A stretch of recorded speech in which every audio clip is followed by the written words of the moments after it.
¿Qué pasa? AM530. Somos redes. Somos radio. Amado Vudú, Artemio López, Natalia Salvo, Rinconet. Arrancan el fin de semana sin marearse con las portadas de papel. Sin diarios en AM530. Somos radio. Buscamos la verdad siempre.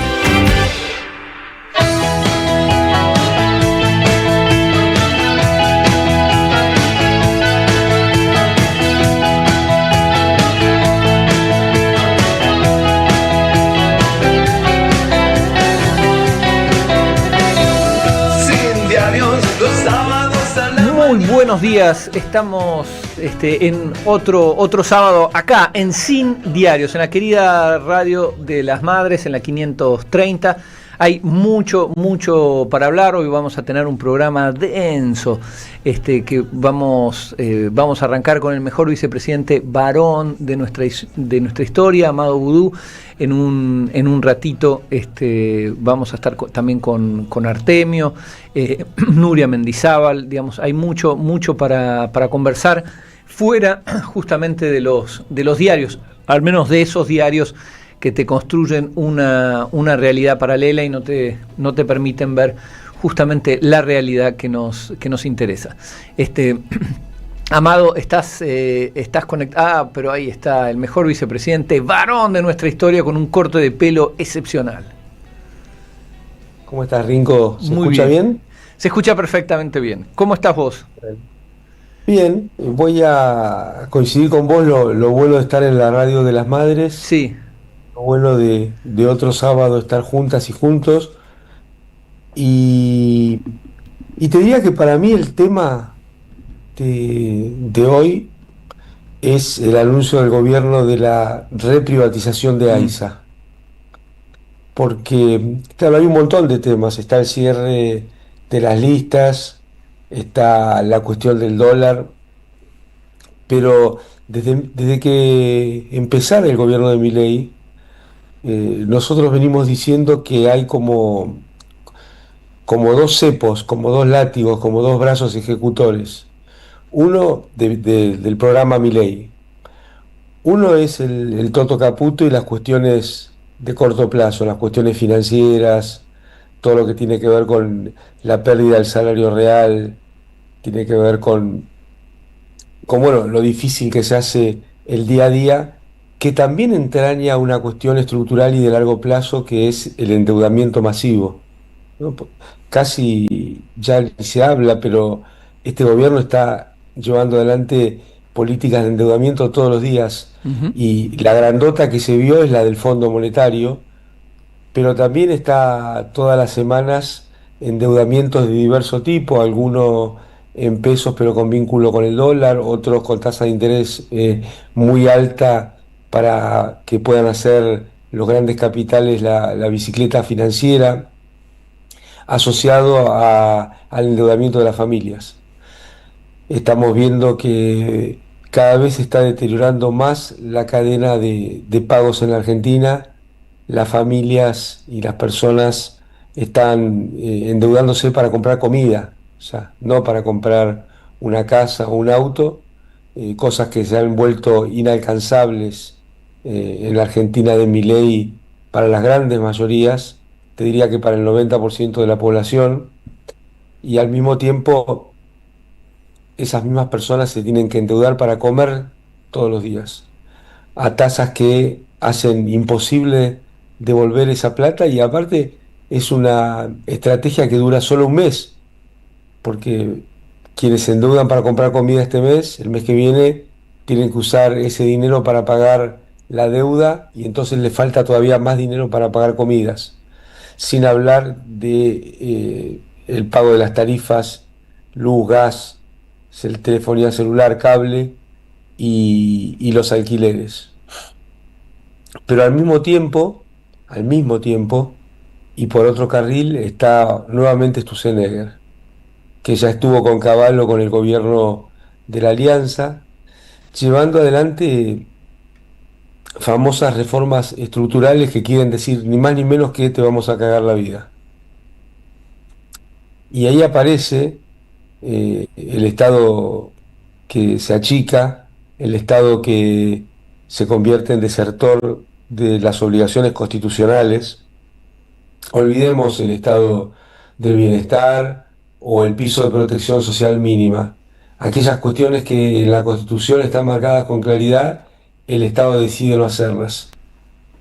Y en una estrategia similar a la que decíamos para las familias, porque no es que no hay plata, plata hay.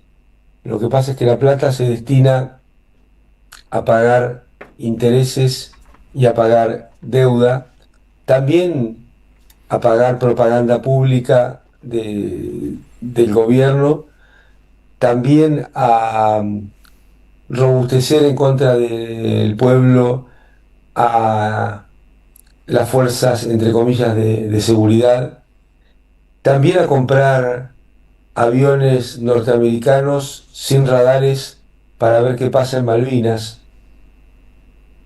porque no solo tiene que ver con el sometimiento y la felicidad del pueblo, sino también con destruir la grandeza de la patria y la memoria colectiva. Bueno, todo eso me parece que tiene una simbología muy fuerte en la reprivatización de AISA. Y lo que nos venden como futuro es el pasado, y es un pasado que ya fracasó. Cuando asumió Néstor Kirchner, AISA había abandonado AISA en manos privadas, creo que vos conocés bien este tema, había abandonado todo su plan de inversiones que era obligatorio por el pliego de la concesión. O sea que solamente se había convertido en una empresa que facturaba y cobraba servicios que no estaban acompañados por inversiones. Y en ese camino, millones de argentinas y argentinos se quedaban sin cloaca y sin agua, cuestión que se puso en marcha en las primeras semanas de gobierno. Néstor Kirchner terminó rápidamente con la concesión que el menemismo le había dado a AISA, y entonces AISA en manos del Estado empezó no solo a mejorar la calidad del servicio, sino retomó un plan de inversiones que la empresa privada nunca había llevado adelante porque solo le interesaba su rentabilidad, como es lógico, y cobrar esas tarifas y pedir tarifas más caras todos los meses. Entonces, en este tiempo de vuelta al menemismo, creo que vamos a hablar un poco de eso con Artemio también.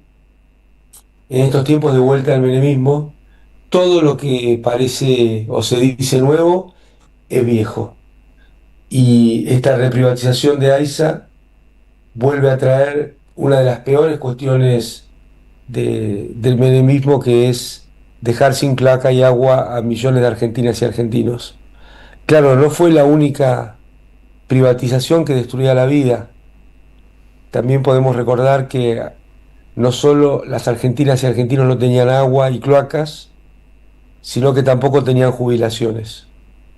Cuando asumió Néstor Kirchner, 1 de cada 2 argentinas y argentinos no tenía ningún tipo de cobertura jubilatoria cuando llegaban las mujeres a los 65 años y los varones a los 60 años. Eso también era producto de las privatizaciones, del menemismo, que vuelve a estar encarnado hoy en la figura de Milei, donde los apellidos Menem aparecen profusamente nuevamente en la política argentina.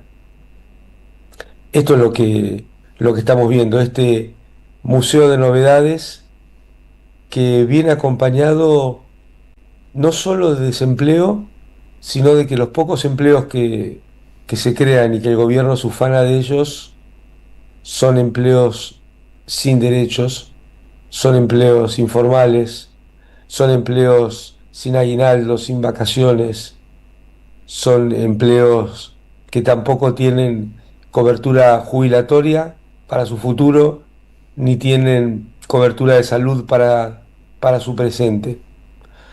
Y entonces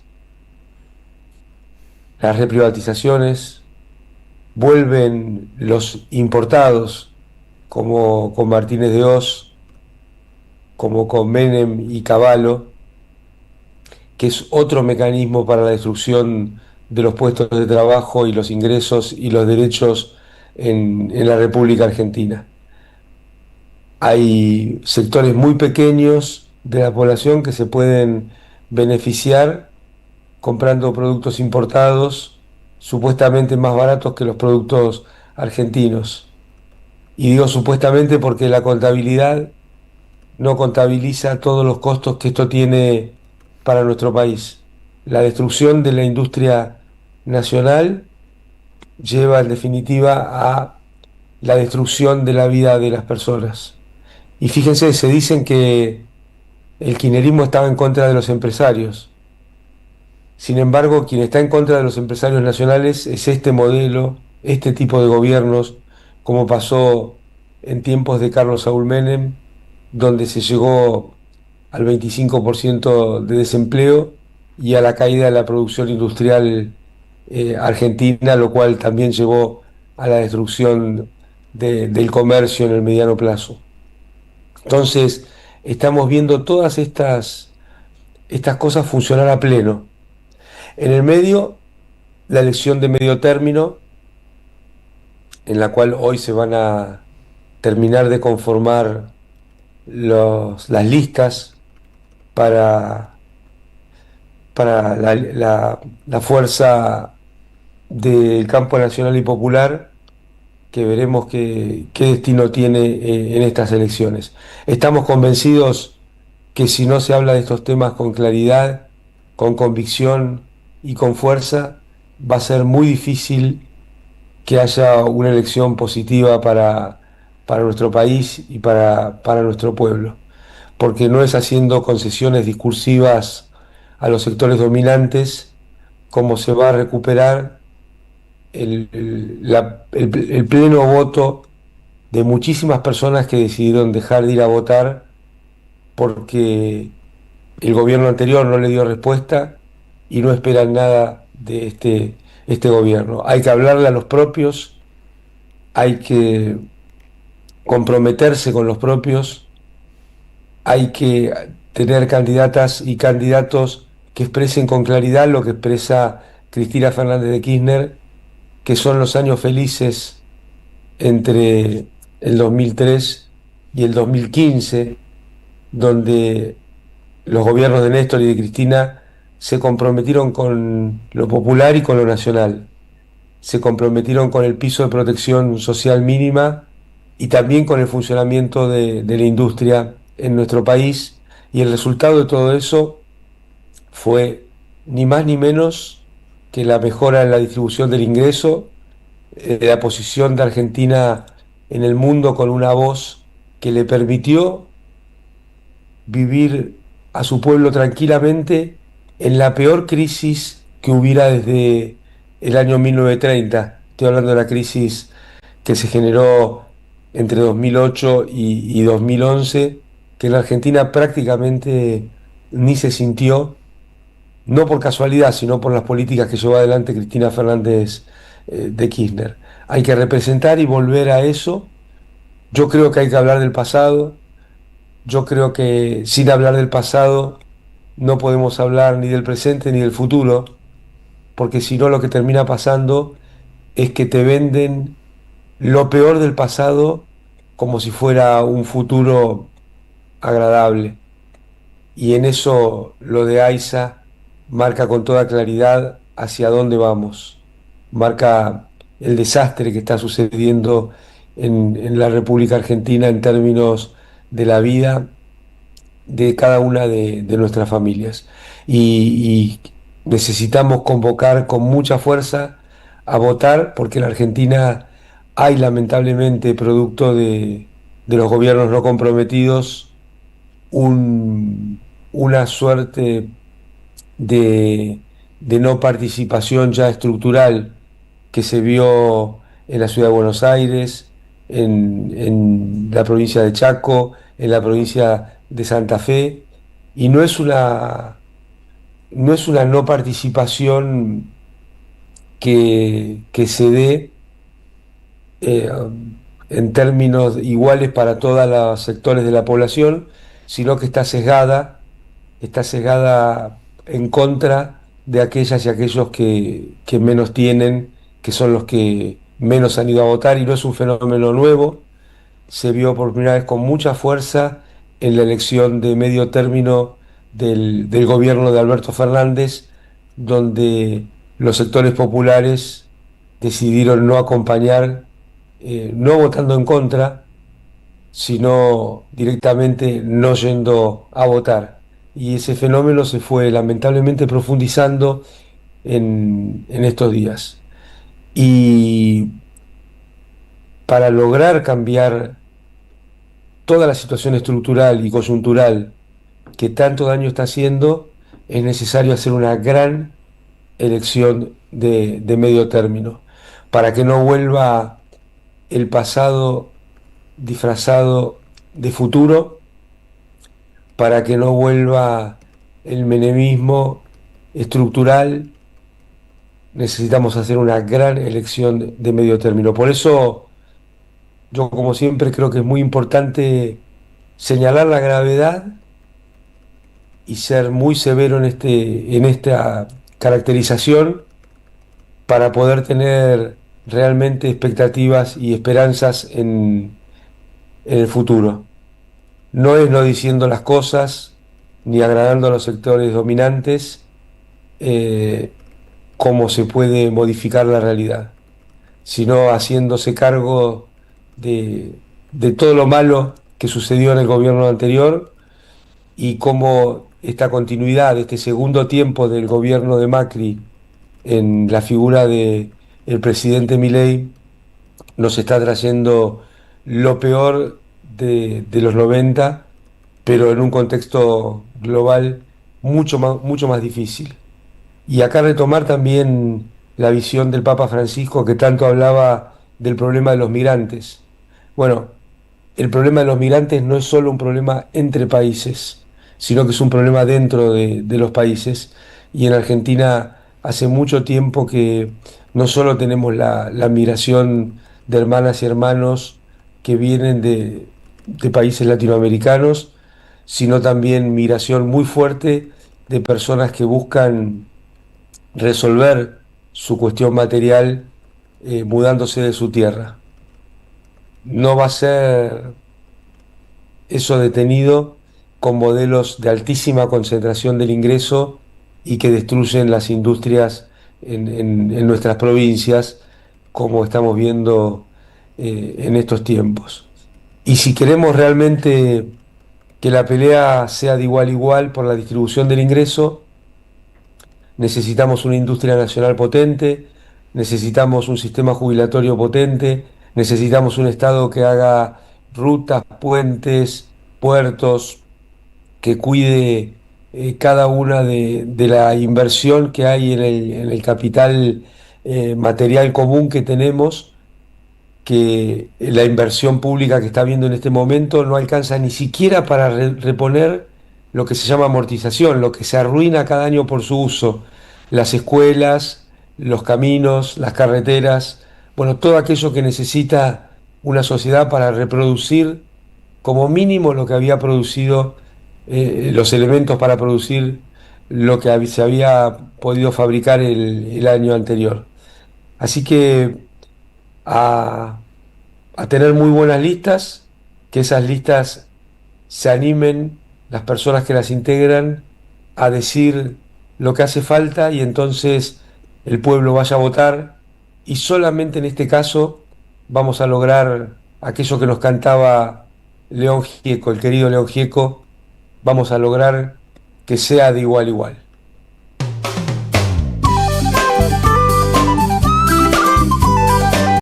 Radio de las Madres de Plaza de Mayo. AM530 Somos Radio. Buscamos la verdad siempre. AM530 Somos Radio. Buscamos la verdad siempre, siempre, siempre, siempre. AM530 Somos Radio. Buscamos la verdad siempre. En AM530 pasan muchas cosas, y todo lo que pasa está en la red. Somos Radio AM530 en Instagram. Entérate de lo que pasa. AM530. Somos redes. Somos radio. En AM530 pasan muchas cosas. Y todo lo que pasa está en la red. Somos Radio AM530 en Twitter. Entérate de lo que pasa. AM530. Somos redes. Somos radio. En AM530 pasan muchas cosas. Y todo lo que pasa está en la red. Somos Radio AM530 en YouTube. Entérate de lo que pasa. AM530. Somos redes. Somos radio. Deja tu mensaje en nuestra línea de oyentes de WhatsApp. 11 3200 0530. La lucha política en cualquier país de Latinoamérica es todos los días y todas las horas y todos los minutos. Buscamos informar, escuchar, debatir, pensar, para acercarnos entre todos a la realidad. AM530 Somos Radio. Buscamos la verdad siempre.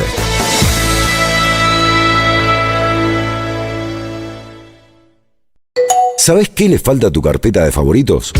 AM530 somosradio.com. El nuevo portal de AM530, con un menú diferente en la agenda informativa de la Argentina. Noticias, información exclusiva, análisis de lo que pasa aquí y en el mundo. Grandes momentos de la radio. Entrá a am530 somosradio.com. Una isla en el gran océano de la red. AM530. Somos redes. Somos radio. AM530. Somos radio. Somos radio. AM530. AM530. AM530. Que la radio es comunicación, es imaginación, es educación. No hay nada que eduque más que una radio, no hay nada más que te haga imaginar cosas que una radio. Cuando uno es chiquito y escucha por primera vez la radio, te imaginás cualquier cosa, es impresionante. Te armás un teatro. AM530, la radio de las madres de Plaza de Mayo. AM530. Sábados de 9 a 11 en AM530 Somos Radio. Buscamos la verdad siempre. Deja tu mensaje en nuestra línea de oyentes de WhatsApp. 11 3200 0530. Somos Radio. AM530. El destino de tus vacaciones está en Turismo Cabal. Viví los momentos que querés, con viajes armados a tu medida, con las mejores ofertas y los paquetes que buscas, con más de 35 años de experiencia. Entra en www.turismocabal.com.ar y encontrá las vacaciones que necesitas. Turismo Cabal. Seguridad en viajes. Destinada a la cartera de consumo. Más información en www.turismocabal.tour.ar. Hijos del trabajo, proletarios y cofrades, masones aceptados, levadura del barrio portuario, que anidáis por acá solapados. Opereta de los bandoleros, de Hugo Chumbita, versión y dirección Claudio Gallardú. la fabulosa historia de los bandidos rurales argentinos. Teatro del Pueblo, Lavalle 3636. domingos 20 y 30, entradas por alternativa. El sabor que te acompaña es Café Bantú. El aroma en la mañana de Café Bantú. Bantú. Tronador, agua mineral, botellones y dispensers para el hogar y la oficina. Hacé tu pedido Al 4201-2627 o mandanos un mail a info@aguatronador.com.ar. Tronador, agua de mesa envasada. 12 de octubre 632 en Avellaneda.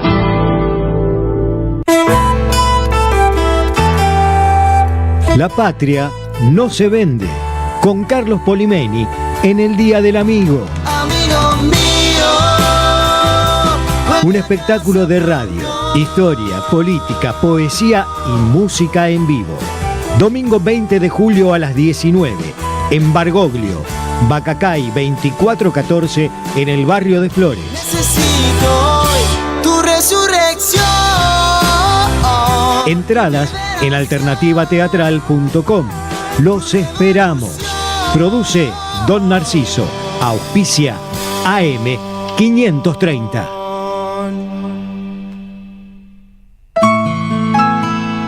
Eve de Bonafini, ejemplo de lucha, siempre acá, dándole calor al corazón. Costó mucho mantener la radio, muchísimo, ¿no? Hubo muchos tiempos de mala onda, de pandemia, de que me la querían quitar, de todo, bueno, pero a capa y espada la defendimos y mira, ahora está ocupando un lugar importante porque ha mejorado muchísimo la radio. AM 530, somos radio, somos Eve. ¿Quién necesita papeles cuando hay voces en el aire? Sin diarios, sábados de 9 a 11, AM 530 somos radio. Buscamos la verdad siempre.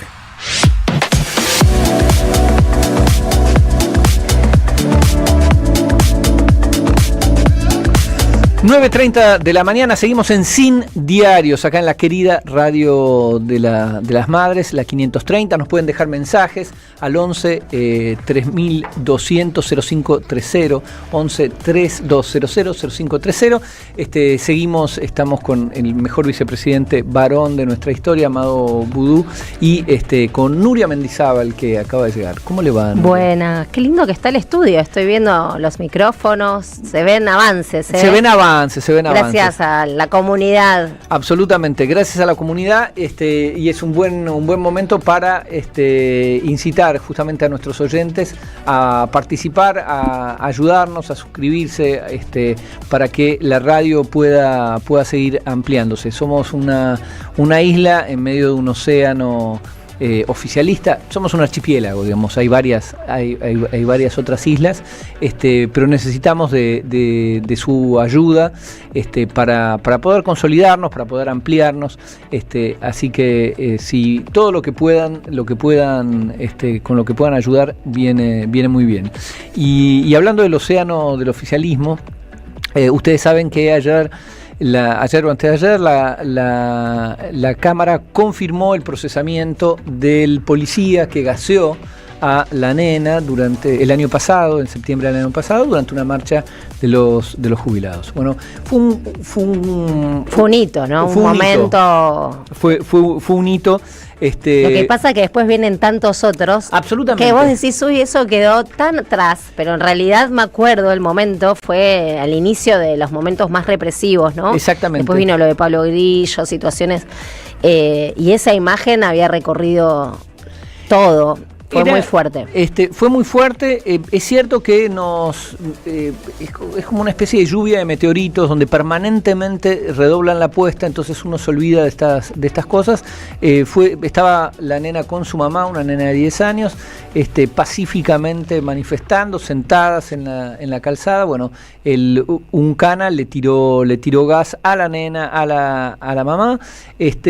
Y desde la jefatura de la federal hicieron circular un video completamente trucho, desquiciado, de alguien en el mundo, en alguna ciudad, tirando un polvo naranja. Entonces eso lo hacían pasar como que, bueno, no fue el policía, fue la nena. La ministra... ¿Rinco? Sí, Amado. Y en esto que ustedes están recordando tan importante, ya parece lejano la cuestión de Santiago Maldonado, ¿no? Completamente, sí. Justo ahora acaba de salir un libro que vale la pena de Sergio, de su hermano, pero también era Patricia Bullrich, era un gobierno decidido a reprimir, y como diría Rodolfo Walsh, todas esas son cuestiones que tenían que ver ni más ni menos con imponer un programa de miseria planificada, ¿no? Completamente. Es la pata violenta, en realidad es la pata instrumental de un plan de negocios. Está muy bien recordar a Santiago Maldonado. Recordemos que apenas desapareció Santiago Maldonado, descubrimos la existencia de una guerrilla imaginaria kurdo-mapuche que ponía en peligro la noción misma de la Argentina, los límites territoriales, nos hablaban que los mapuches querían la independencia, que era gravísimo, qué sé yo. Eso a partir del momento que desapareció Santiago Maldonado, el día que volvió a aparecer, donde habían rastrillado 3 veces, la muerte fue muy sospechosa, pero nos explicaron que él se arrojó al río y no ocurrió mucho más. El día de que sus familias y amigos lo velaban, miembros de la prefectura asesinaron de un balazo por la espalda a Rafael Nahuel, con lo cual hay una política clara, una política de Estado, y está muy bien en la cabeza de la misma persona. Además. Claro, exactamente, porque creo, y Amado, vos lo decías recién y lo solés repetir, che, es la misma estructura donde tenemos no solo las mismas políticas, la misma gente. Lo tenemos a Caputo, tenemos a Sturzenegger y tenemos a la ministra Pum Pum. Ese es, porque yo creo que si no nos perdemos en los nombres, ¿no? Claro, ¿Quién es loco, quién es patilludo? Claro. Acá es una cuestión estructural de intereses económicos. Absolutamente. Y esos intereses económicos están dispuestos a arrasar con la vida de millones para llevarse lo que pretende. Y para que eso suceda tiene que haber una connivencia en la Santísima Trinidad de los medios, la justicia federal y los servicios. Por eso quiero volver al año pasado, cuando la ministra Pum Pum en el Congreso de la Nación, mentía descaradamente sobre la nena gaseada. Que se ha hecho un trabajo profesional, que la realidad no es la realidad que ustedes están diciendo ahora. El policía no gasea a la niña. El policía está mirando para otro lado y levanta la mano, y en ese momento la niña, el señor que estaba con la nena, que ya estaba gaseada por un gas naranja, que no sabemos de dónde salió, en ese momento esa persona... No les estoy tomando el pelo, está en la justicia va a decidir. Así que ustedes van a ver la verdad. Bueno, hoy teníamos una funcionaria de primera línea, la ministra de Seguridad, mintiendo descaradamente en el Congreso, diciendo no, el Cana no lo gaseó, circula un video del gas naranja, no ocurrió, esa es la verdad. Además es muy importante esto de decir, che, esta es la verdad es lo que yo Primero digo. lo iba a decidir la justicia y después esa era la verdad. Exactamente, la circulación de ese video con ese gas naranja, que a cualquiera de nosotros le parecía carne podrida, evidentemente, generó una tensión con uno de los voceros mediáticos del gobierno, me refiero a Edu Feynman, que aprovechamos para saludar, que hizo circular ese video que le había mandado el jefe de la Policía Federal, hasta que se dio cuenta que era carne podrida. No que nuestros operadores mediáticos no participen de operaciones, son los grandes partícipes necesarios de todas las operaciones de los últimos años, pero lo que exigen es la cortesía. Que decime que es carne podrida. Digamos, terrible, el nivel de es muy explícito. Es muy explícito. La convivencia entre el periodismo y el gobierno, ¿no? Al punto de que suceden estas cosas como las que están mencionando. Y se enojó, Edu Feynman se enojó con la ministra. El presidente de la República también echa a la ministra Patricia Bullrich, y también que lo quiero afuera al jefe de la Policía Federal, y espero que el presidente de la República también eche a la ministra Patricia Bullrich, y también que vuele por los aires el señor vocero del ministerio. No nos van a enchastrar, no nos van a usar para hacer una operación burda, asquerosa de fake news. Yo me enteré del video por La Nación Más. Lo vi en su programa. ¿Sabe quién mandó el video? Alejandro Roger, su jefe de policía. Gasearon a una nena. Nadie gaseó a una nena. Sí. ¿Quiere que le mande la imagen? La acabo de poner la imagen. Ya la vi. Entonces gasearon a la nena. No es gasear a una nena. No es otra cosa, porque nadie le tiró intencionalmente a una nena. ¿Cómo que no? La imagen es clara, que apunta para abajo. La mamá estaba con la nena sentada en el piso. ¿Usted se cree que el policía sabe que en ese momento hay una nena ahí? ¿Usted sabe la tensión? Sí, porque le estaban gritando, hay una nena, hay una nena. Bueno, pasamos de la vocación por defender el daño a un menor, ¿no? A un menor, porque porque el periodista le está diciendo con toda claridad. Absolutamente, y le dice, y además es cierto que le gritaban al policía, es una nena, la ministra, como bien dijiste vos, es el caso Maldonado. La ministra del caso Maldonado dijo desde el primer momento, nosotros le creemos a los gendarmes, nuestra obligación es creerle a los gendarmes. Bueno, Edu Feynman pidió la renuncia de la ministra, del jefe de la Policía Federal e incluso del vocero.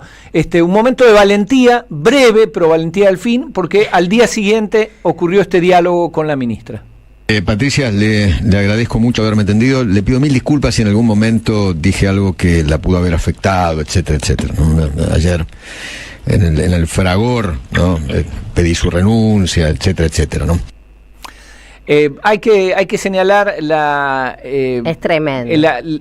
Y la valentía, es una nano valentía, es una valentía láser, pero también la generosidad de la ministra que le concede el perdón, no lo mandó en cana, no lo gaseó como si fuera una nena. Pero volviendo a lo que decías, Amado, sí creo que de hecho nuestra función debería ser eso, que tenemos que entender que hay un hilo conductor, que esto es un modelo, un plan de negocios, con gente que se repite, pero no es esa gente lo relevante de la cuestión, sino el plan de negocios en sí. Es decir, volvamos al Yao Yao, el marzo del año pasado, con el 0,1% más rico de la Argentina, aplaudiendo a rabiar a un tipo que está destruyendo el Estado. Igual el Jockey Club de ayer, ¿no? El Jockey Club de ayer, maravillosa foto, su propia gente, promociona este encuentro de Milei y la primera dama Karina Milei en el Jockey, diciendo es la primera vez desde la presidencia de Menem que un presidente visita el Jockey. Están todos colgados pero es genial. Y la casta, ¿no? Es decir, la casta, el Jockey no forma parte de la casta, eso es maravilloso. Pero efectivamente, bueno, hablabas de aguas de AISA al principio en tu editorial, y la verdad, ¿qué es lo que está haciendo el gobierno? Crear un monopolio privado. Es decir, vendiendo la empresa de agua, lo que está haciendo es que el monopolio de la zona geográfica de AISA va a pasar a ser un monopolio privado con sus propias reglas. Recordemos que cuando se privatizó Obras Sanitarias de la Nación, se privatizó en base a tarifa. Ganaba quien presentaba dentro de todo un plan de negocios, objetivos establecidos por el pliego de concesión, ganaba quien presentaba el precio más bajo del agua. Bueno, eso se negoció inmediatamente después de firmar el contrato. Se dolarizó la tarifa. En ese momento no estaba dolarizada la tarifa. Pasó desapercibido porque decíamos $1, $1, no importa, etc. Pero no, dolarizar la tarifa quería decir que la tarifa subía en un país sin inflación, subía en base a la inflación de Estados Unidos. Y como vos bien decías, se privatizó para ampliar el servicio y sobre todo para invertir en tratamiento de agua, etcétera, etcétera, y eso se hizo no enterraron un caño. Con lo cual vamos a asistir a algo, una repetición en clave farsesca. Yo creo ahí, no sé qué te parece, Amado, que el peronismo debería repetir la consigna del Chivo Rossi. Todo esto lo vamos a revisar cuando volvamos al gobierno. Y que es un caso para presentarlo con toda claridad, porque ya sucedió la privatización y ya las consecuencias ya se vieron. Bien, está nuestra amiga Nuria Mendizábal, nuestra columnista estrella. Hola, Nuria. Que todo tiene que ver con todo, me parece. Estaba justo pensando, mi cerebro, mientras que los escuchaba, pensaba eso, porque hay un montón de temas para traer, y es cada vez mayor las novedades, digamos, que hay, y temas justamente que, por un lado, enlazar y poder pensar estas cuestiones de modo estructural, ¿no? Esto que vos decís, bueno, todo tiene que ver con todo, bueno, poderlo explicitar, hay que hacer un esfuerzo, me parece, pedagógico, digamos, desde la militancia, desde todos los lugares donde uno interviene con los compañeros de trabajo o en tomás un mate, en poder a nuestros compatriotas, poderlos convocar a pensar cómo se vincula su realidad material que viven cotidianamente con las medidas que plantea este gobierno. A mí me pasó el otro día, me quedé, pero me parece importante decirlo, de una persona, justo estuve de viaje, y me decía, no sé qué pasa este año, que hay poca gente, hay mucho menos gente que el año pasado.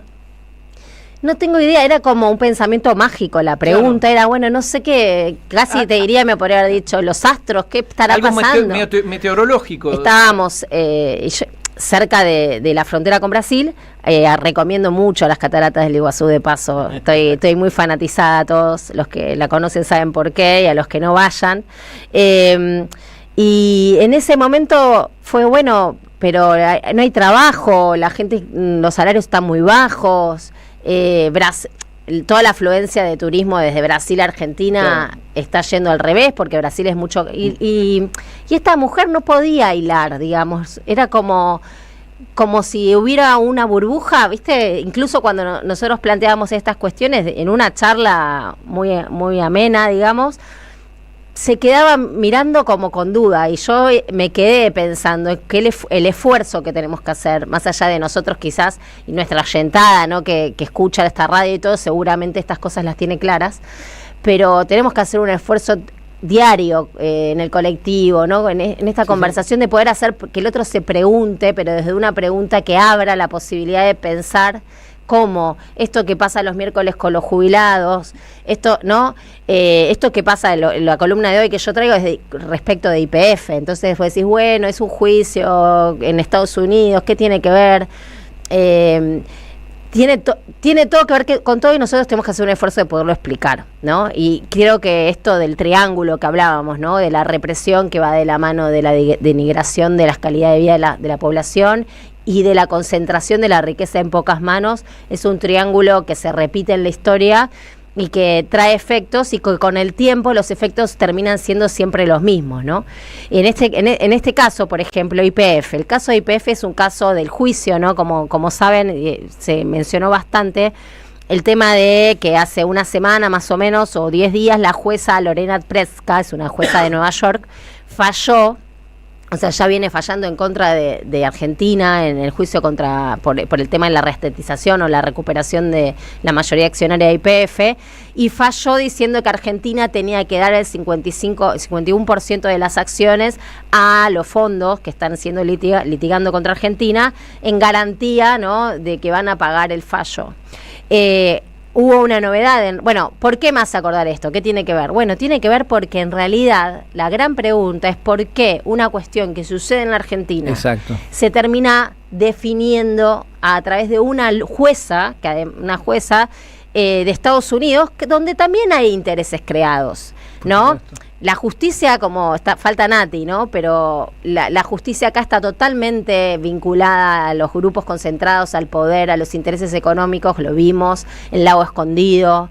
Bueno, en Estados Unidos pasa lo mismo, por lo cual no es que estamos hablando de una entelequia de la justicia, ¿no?, de Nueva York, como si fuera... Bueno, no, justamente es donde tienen más poder estos fondos. Y efectivamente, ¿por qué sucede esto y no se está juzgando acá? Sucede porque en las privatizaciones de los 90, en los pliegos de las licitaciones, se define que la justicia, que cualquier conflicto vinculado a estas empresas, lo va a dirimir la justicia de Estados Unidos. Una pérdida enorme de soberanía. Entonces hoy Argentina se encuentra ante una situación de tener que litigar en otro país, tener que a lo largo del tiempo ir apelando, ¿no?, los distintos fallos en contra, y bueno, efectivamente en una situación donde quedan pocas instancias por delante. Lo que pasó ahora como novedad, como noticia, es que interviene, fíjense, la cuestión geopolítica, ¿no?, en torno a los recursos de Argentina también. El Departamento de Estado de Estados Unidos, Trump, de algún modo presiona para que se echen atrás, diciendo, bueno, no se pueden meter en dar una garantía, de dar la empresa a cambio de esto. Esta es la novedad. Pero a mí me parece que lo más importante en esto es marcar que la Argentina tomó una decisión soberana respecto de una empresa que además se privatizó y se vendió y se regaló. Se podría ir para atrás y decir que fue una venta espuria, ¿no? Se vendió YPF y las concesiones, todo habían sido inversiones del Estado Nacional de infraestructura en pos de recuperar su soberanía energética, y que efectivamente eso trajo efectos de ampliar las posibilidades de Argentina en el desarrollo económico del país, que es que a partir de que YPF recupera la gestión estatal, digamos, a través de Cristina Fernández Kirchner, se logra desarrollar Vaca Muerta, y la situación en la que estamos hoy de poder lograr el autoabastecimiento se vincula justamente a esa decisión.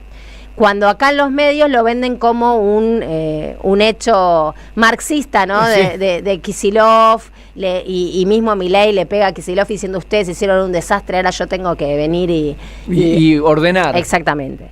Así que bueno, eso por un lado. Otra novedad que me parece importante comentar, que también va de la mano, ¿no? Que este gobierno se muestra como, bueno, la eficiencia del mercado, y en realidad lo que terminamos viendo es: se corta el gas en plena ola de invierno. En Mar del Plata hace poco se quedó sin gas con 10 grados bajo cero, y otras zonas del país. ¿Por qué? Por mala gestión de la crisis, por una actitud del gobierno nacional de no coordinar tampoco con los gobiernos locales, ¿no? Pero en realidad, de fondo, lo que está es la falta de infraestructura. No están haciendo obras, ¿no? Y con la idea de que el RIGI, la idea de que el privado va a invertir, no se están haciendo las obras necesarias para resolver situaciones que el Estado, en el momento en que suceden, las tiene que llevar adelante. Y no saben cómo hacerlo. ¿Y qué está pasando ahora? Están haciendo licitaciones para contratar baterías para el pico de calor del verano. Y esto trae costos, o sea, la impericia, la secuencia, de algún modo, el cerramiento mental que tiene este gobierno en relación a la idea del mercado, que es el que garantiza el buen funcionamiento de la sociedad, termina llevándose adelante de una manera totalmente bruta, ¿no? No hay infraestructura, no se hacen las obras que estaban planificadas, que tenían inversión china, por ejemplo el AMBA 1, que era un sistema de generación, y cuando se encuentran en la situación de que se van a quedar sin luz en verano y van a tener una crisis, llaman a una licitación para contratar unas baterías que serían como un reemplazo frente a la situación del pico, de los días de calor en el pico. Eso supone un aumento de costos, un costo de generación, porque claramente tenemos la posibilidad de autoabastecernos. Tenemos que ampliar la capacidad de generación y la capacidad de transporte, y lo que ellos hacen en realidad es traer como un parche, es baterías. Eso tiene un costo, y eso va a trasladarse al costo de generación, que después terminan pagando los usuarios. Entonces la gran pregunta es: ¿quién va a pagar la impericia? Desde la perspectiva del gobierno, esto se va a trasladar a tarifas, y lo van a terminar pagando tanto los usuarios residenciales como los comercios y las industrias, que estamos viviendo un industricidio, ¿no? Entonces, nuevamente volvemos a ver cómo este tipo de políticas de ajuste, este tipo de políticas de privatización, estas políticas de retiro del Estado, o en todo caso una redefinición del Estado, el rol para beneficiar a los grandes grupos económicos y no pensar el desarrollo del país, termina colapsando y generando una situación cada vez más crítica para la población. Tenemos que poder explicar esto, buscar las formas en donde, cuando la población se encuentre en situación, en esto, ¿no? Que te llega la tarifa de electricidad y no lo puedes pagar, que se te corta el gas y no entendés por qué. Bueno, esto no es casual, no es un funcionario que se equivocó. Esto es una política de Estado llevada a el saqueo de los recursos de la Argentina. muy, muy interesante, y de nuevo nos volvemos a mencionar a Amado cuando dice, che, es un plan de negocios, es la continuidad de ese plan de negocios. Para quien le interese el tema que menciona Nuria, más en profundidad desde el punto de vista jurídico, recomiendo los hilos de Sebastián Soler, Tommy Barban en Twitter. Espectacular. Referidos a eso. Por ejemplo, Sebas advierte que el Departamento de Justicia de Estados Unidos, que lo mencionabas recién, advierte que el fallo de Presca de la jueza podría afectar la soberanía argentina. ¿Por qué? Porque implica ordenar que el Congreso argentino modifique una ley o que el Poder Ejecutivo le incumpla. De nuevo, ¿cómo ocurrió en la negociación con los holdouts? Y ahí te cedo la palabra, Amado, los fondos buitre. La Argentina se mete en un debate que excede los límites de la Argentina. Es un debate sobre el capitalismo fraudulento de los fondos buitre, como por ejemplo lo que pasó en la reestructuración de la deuda soberana argentina.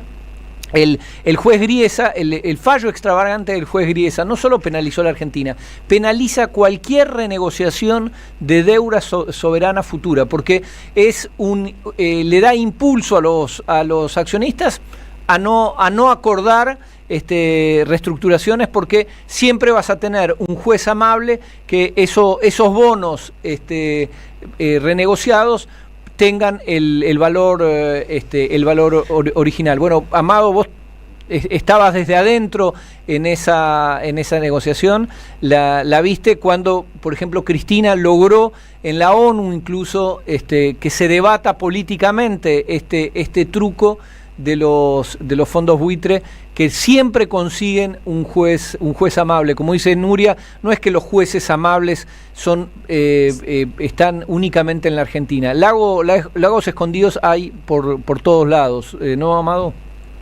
Escondidos y no escondidos. Y no escondidos, sí. Y vos pensás que en esa posición, que inclusive los propios ministros de Néstor Kirchner, el ministro Labaña, le decía: no, lo que vos querés hacer no se puede hacer. Claro. Es curioso, ¿no? Un caso en el cual el presidente logra lo que sus propios ministros le dicen que es imposible. Claro. Y bueno, tiene que ver también con temas de memoria, verdad y justicia, como con temas de la deuda, porque siempre es todo junta la política.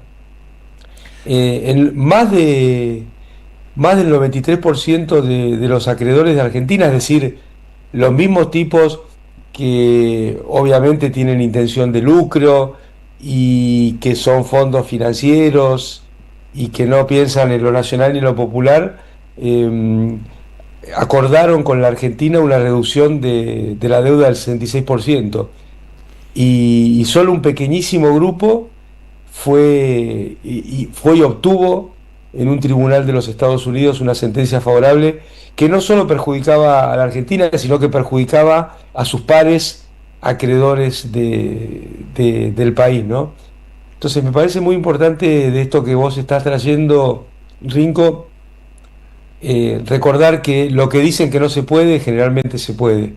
Claro. Lo que hace falta es estar convencido, no estar en ninguna cosa extraña por detrás y tener la valentía, además de la inteligencia, de poder hacerlo como hizo Néstor, como hizo Cristina. Vos decís, no esperar las condiciones favorables, ¿viste? Cuando te dicen no estaban dadas las condiciones. Sí, hay que esperar la correlación de fuerzas. La correlación de fuerzas. No me sale ese término. Hace muy bien. Eso, claro. Generalmente lo que dicen que no se puede es lo que hay que hacer. Bueno, hay varios países que son amicus, digamos, de la Argentina, no solo el Departamento de Justicia de los Estados Unidos, Brasil nos apoya, digamos, hay mucho apoyo en esta negociación por YPF. Brasil tiene el mismo problema con Petrobras. Es decir, si cualquier fondo que tenga algunas acciones, que haya comprado algunas acciones, puede litigar es un forum shopping a escala planetaria. Es decir, porque en este caso es completamente desquiciado, son fondos británicos, la transacción se hizo en Madrid, la compra, en fin, y eligen un... Es paquetísima la movida. Es propia del Jockey Club. Propia del Jockey Club, exactamente. Nada pasa en Lugano. Pero bueno, es bueno. Justamente en eso, sabes que acabo de ver esto de la deuda, ¿no? Porque pensaba el hilo que habría amado y cómo contaba, ¿no?, en la negociación y cómo un grupo no acordó y eso terminó en manos del juez Griesa y eso después abrió la posibilidad del pago. ¿Se acuerdan cuando inicia el gobierno de Macri? Completamente. Que eso abre a que aparezca esto que decía, el financiamiento externo, que terminó siendo un aumento del endeudamiento de vuelta. Claro. Y una vuelta al FMI. Y hoy, entonces, justamente se está discutiendo, el kirchnerismo está proponiendo desde hoy, no en campaña, sino desde hoy, plantear nuevas condiciones para negociar la deuda.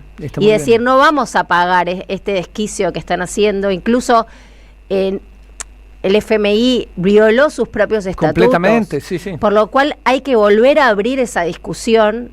Y hay que aclarar, es una bandera muy relevante, no solo por una cuestión específica de la deuda, sino que es la precondición para ponernos de rodillas en muchas otras situaciones, ¿no?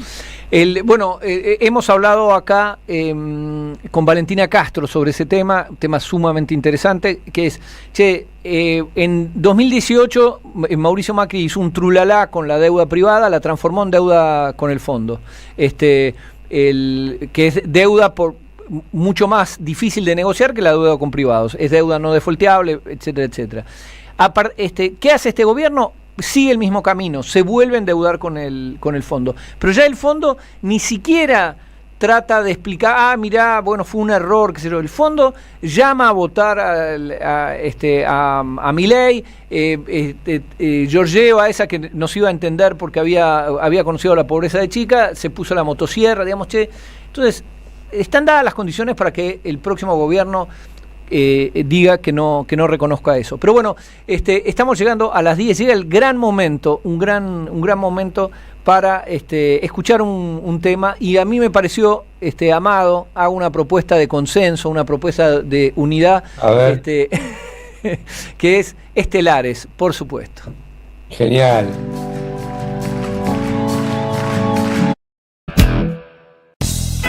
Deja tu mensaje en nuestra línea de oyentes de WhatsApp 11 3200 0530. La lucha política en cualquier país de Latinoamérica es todos los días y todas las horas y todos los minutos. Buscamos informar, escuchar, debatir, pensar, para acercarnos entre todos a la realidad. AM530 Somos Radio. Buscamos la verdad siempre.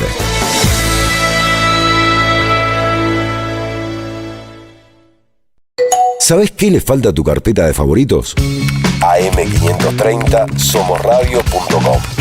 El nuevo portal de AM530, con un menú diferente en la agenda informativa de la Argentina. Noticias, información exclusiva, análisis de lo que pasa aquí y en el mundo. Grandes momentos de la radio.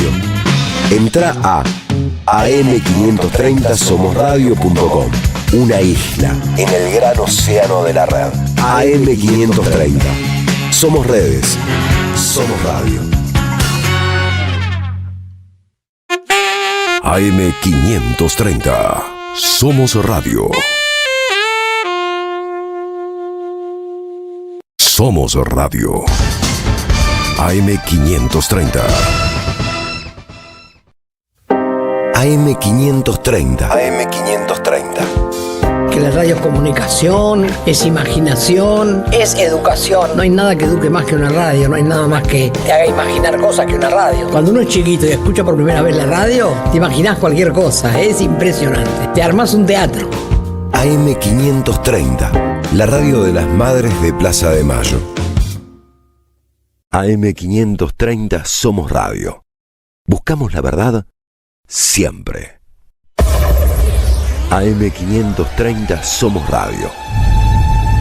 Buscamos la verdad siempre, siempre, siempre, siempre. AM530 Somos Radio. Buscamos la verdad siempre. En AM530 pasan muchas cosas. Y todo lo que pasa está en la red. Somos Radio AM530 en Instagram. Entérate de lo que pasa. AM530. Somos redes. Somos radio. En AM530 pasan muchas cosas. Y todo lo que pasa está en la red. Somos Radio AM530 en Twitter. Entérate de lo que pasa. AM530. Somos redes. Somos radio. En AM530 pasan muchas cosas. Y todo lo que pasa está en la red. Somos Radio AM530 en YouTube. Entérate de lo que pasa. AM530. Somos redes. Somos radio. Deja tu mensaje en nuestra línea de oyentes de WhatsApp. 11 3200 0530.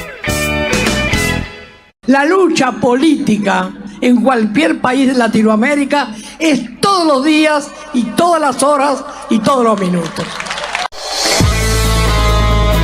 Buscamos informar, escuchar, debatir, pensar, para acercarnos entre todos a la realidad.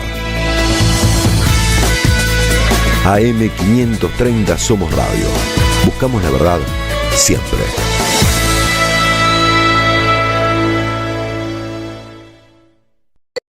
Somos Radio. Buscamos la verdad siempre. En AM530 pasan muchas cosas. Y todo lo que pasa está en la red. Somos Radio AM530 en YouTube. Entérate de lo que pasa. AM530. Somos redes. Somos radio. Te esperamos en el Centro Cultural de la Cooperación Floreal Gorini para disfrutar de teatro, danza, música, espectáculos para las infancias, conferencias y presentaciones. Podés compartir un rico café o leer un buen libro en la calidez de nuestra planta baja. Recorre nuestra agenda en www.centrocultural.coop y seguinos en las redes sociales. Comprando las entradas con tarjeta Cabal Crédito o Débito accedes a un 50% de descuento. Centro Cultural de la Cooperación Floreal Gorini, Avenida Corrientes 1543, Ciudad de Buenos Aires. Una experiencia cultural y cooperativa. Después del abuso sexual, relatos de tratamientos psicoanalíticos, un libro de Andrea Agazarian que visibiliza esta problemática que es un verdadero crimen contra las infancias y adolescencias. Conseguilo en librerías y en edicionessicus.com.ar. Te esperamos en nuestra librería Café de Adolfo Alsina 685, Capital Federal. Ediciones Sicus. Libros para una cultura de la integración. Tiempo Argentino está en peligro. Por los tarifazos, por los precios desregulados, por un gobierno que dejó de hacer campañas de información y difusión para la ciudadanía. En una época de ataques continuos al periodismo, necesitamos tu apoyo para seguir existiendo.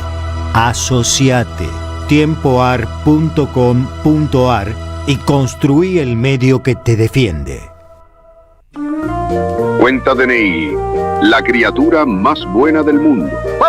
Hoy presentamos y prestamos hasta 50 millones de pesos para que Carlos Quincho haga su quincho, para que Rubén Coche se compre su coche y para que María veranee. Esto llega a usted por cortesía de Cuenta DNI de Banco Provincia. Buscamos informar, escuchar, debatir, pensar, para acercarnos entre todos a la realidad. AM530 Somos Radio. Buscamos la verdad siempre. Entre tanto papel, un poco de aire. Sin diarios. Sábados de 9 a 11 en AM530. Somos Radio. Buscamos la verdad siempre.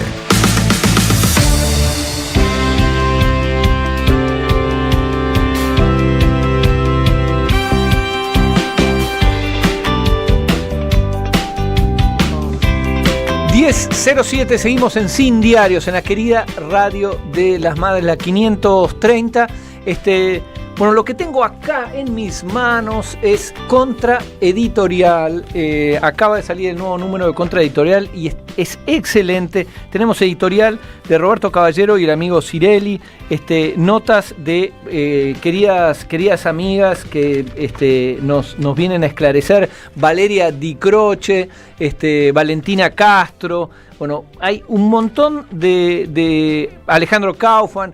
No dejen de pasar este ejemplar, es benéfico. Primero, el placer del papel. O sea, cuando estamos todos metidos en el telefonito, el placer de volver a leer en papel y con una mirada que sale de los lugares comunes y se toma el tiempo de pensar. Así que Contraeditorial, nuestros amigos del Aleph la tienen, la pueden conseguir por ahí. Si no, también está contraeditorial.com, donde ahí se pueden meter en las redes y les dicen dónde se puede conseguir. Una iniciativa que me pareció muy interesante para volver a viejas prácticas y volverlas en el presente a renovar, que es que ayer en el Pulqui se hizo un encuentro muy bueno, que me pareció con los autores de varias de las notas de Contraeditorial para presentar esta edición. Estuvo lleno de gente, o sea que la gente tiene ganas, no es que cuando dicen esto es viejo, ya no hay que imprimir, bueno, no, la gente tiene ganas de este tipo de iniciativas, así que muy bien por eso. Y bien, y hablando justamente de otra mirada, la mirada que sale de lo que nos muestran los medios hegemónicos, ya salió el informe de coyuntura de Cifra y CTA. Vos no pensé decir que yo llegué, ¿no? No, porque perdón. yo veo que hay doble exclusión.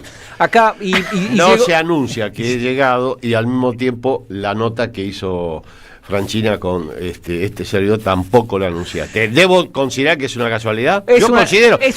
Yo le creo los números de pobreza a mi ley, le creo los números de distribución de ingresos, te puedo creer a vos que esto es una casualidad. Yo pido disculpas haberme olvidado de Artemio López. Crédulos. No va a volver a pasar.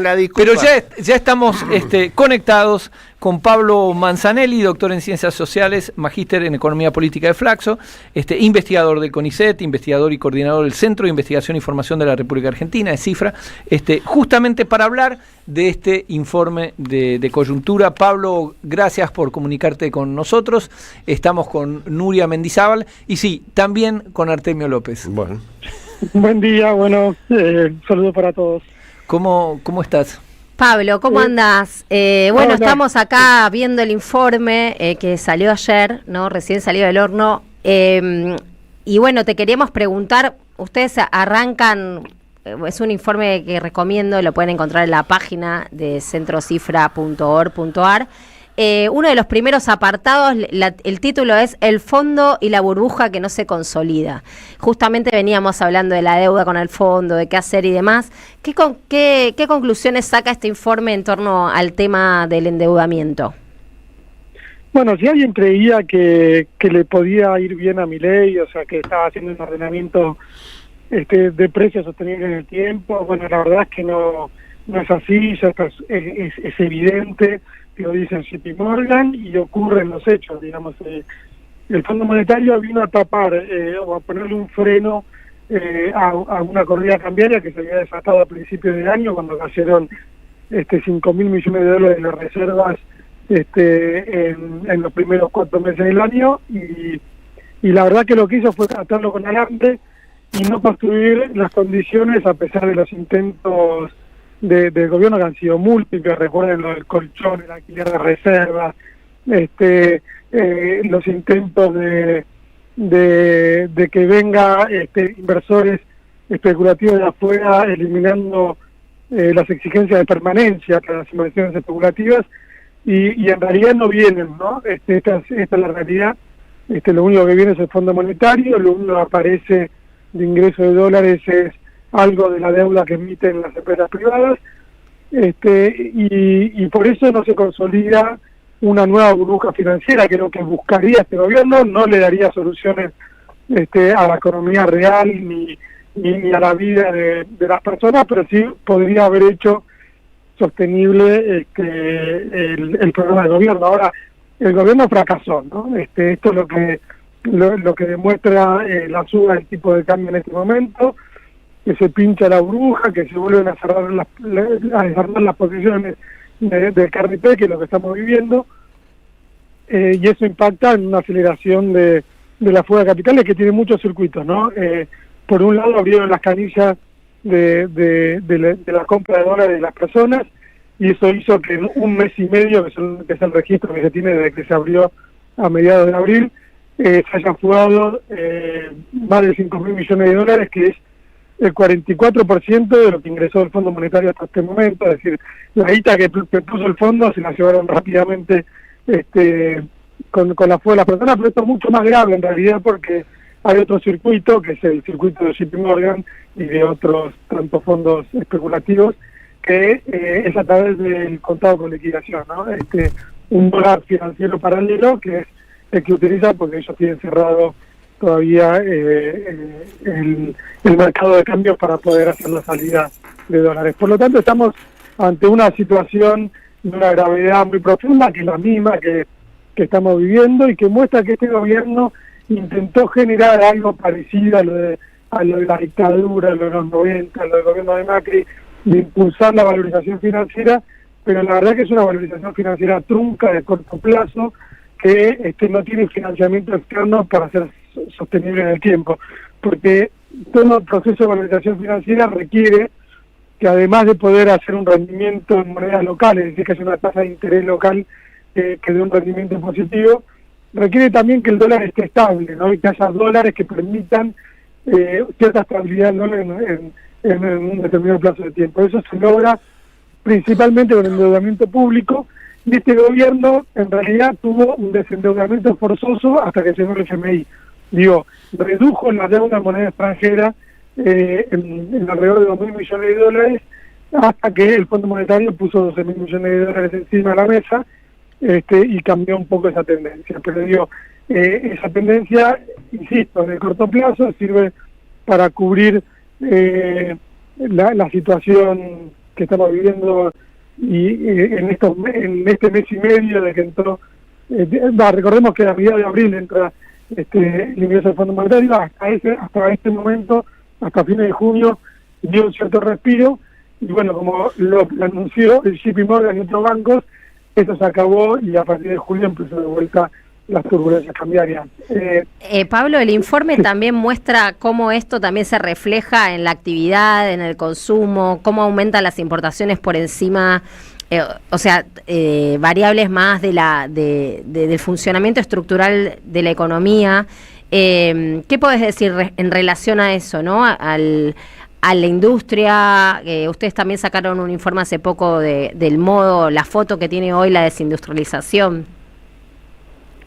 Bueno, en realidad la economía real todavía los datos que tenemos se pueden desvincular y a veces confundir el análisis de lo que estamos viviendo, que es ahora esta turbulencia en el mercado de cambios, porque lo que se veía, y se va a muchos a decir que bueno, que el gobierno de Milei en realidad lo había hecho bastante bien, porque había hecho un ajuste enorme y había logrado, como escuché que recién decía Temio, había logrado mejorar la distribución del ingreso, había logrado recuperar la economía, bajar la pobreza y que haya menos inflación.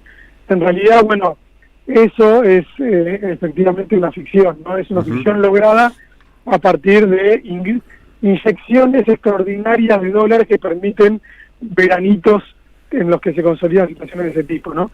Como fue el blanqueo de capitales, que permitió la recuperación económica del segundo semestre del año pasado, y este año al menos un estancamiento que no haya derivado en una recesión, ¿no? Lo que estamos viviendo es el estancamiento de una situación en la que estamos con un nivel de actividad cercano al de 2023, con un nivel de inflación que fue a la baja, pero que las perspectivas muestran que todo esto, que como decía, se estuvo atado con alambre, es algo de corto plazo. Es como estar en el ojo del huracán y crees que está todo tranquilo, pero No, en realidad además en cualquier momento te levanta el viento Claro. para todos lados. Cambió la tendencia con respecto a los salarios, ahora están por abajo de la inflación. En este último cuatrimestre perdieron 5,5 puntos.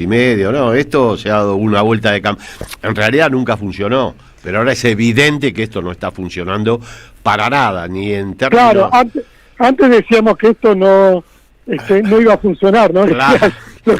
Ahora ya está. Y además, cuando uno ve que los propios bancos lo dicen, ya es evidente. Pero efectivamente, digo, la inflación de 1,6 se logró con plantar el tipo de cambio. Claro. Ahora, en lo que va de julio, que ya sube la inflación el tipo de cambio un 8%, es evidente que eso va a impactar en una suba de precios. Y eso va a acelerar la tendencia que decía recién Artemio, de algunas mediciones que muestran estancamiento del salario de diciembre hasta hoy, la del INDEC, y otras como la del Ministerio de Trabajo, que muestran la caída de a mí me da 4%, vi que hay otras que dicen 5%, pero bueno, pero hay una caída significativa, digamos, de poder adquisitivo. Pablo, cuando escuchamos ahora hace un par de días que el vocero anunció que van a privatizar AISA, es inevitable recordar los 90, salvo que en los 90 había una ola neoliberal en la región, en el mundo, había también una enorme liquidez, pero había una cuestión casi cultural de decir, che, esta es la que toca, ¿no? Es como las empresas estatales ineficientes, bueno, vamos a abrir la Argentina a la eficiencia corporativa, a la eficiencia del sector privado, etcétera, etcétera. ¿Cómo ves hoy intentar repetir eso cuando ya vimos cómo funcionan las empresas privadas en la Argentina? AISA es una empresa que no tiene, a diferencia de las empresas de telefonía celular, por ejemplo, AISA no es una empresa particularmente criticada por los usuarios. ¿Cómo ves esta voluntad de meter con calzador un relato que tuvo éxito en los 90? Yo creo que este gobierno es anacrónico, toda su política está fuera de su tiempo.